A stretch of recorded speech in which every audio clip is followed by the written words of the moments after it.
Хей, қалайсың?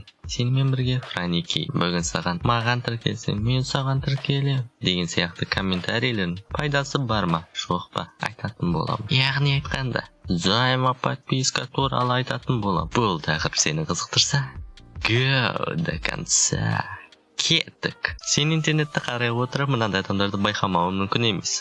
Себебі, мұндай адамдар интернетте өте көп. Маған тіркелсең, мен саған тіркелем. Мен саған тіркелдім. Енді маған тіркел. Зб.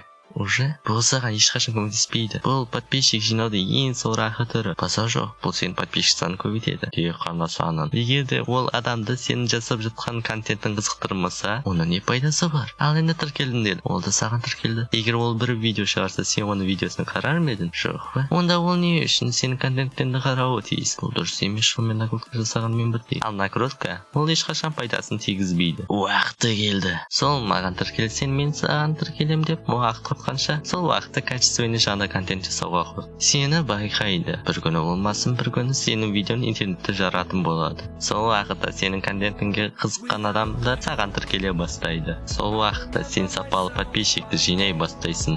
Маған сен қазақша контенттер жақын уақытта дамиды. Осымен айтарында айтып болдым. Видео осы жерге дейін көрсең, комментарийге сапалы подписчик деп жазып келеді. Сол арқылы сенің топовый немесе топовая екеніңді біле аламын. Егер бұл видео ұнаса, лайк бас. Ұнамаса, дизлайк. Менің контенттерім қызықтырса, подписаться етіп, қоңыраушаны басып кет. Ол саған алдағы уақытта видеоларды үзіп алмай көруіңе көмектеседі. Сенімен бірге болған сенің сүйіктің Франики. Келесі кездескенше сау. Сол жақта керемет видео, оң жақта топовый видео, ортасында қызықты кнопка. Таңдау сенде. Ке.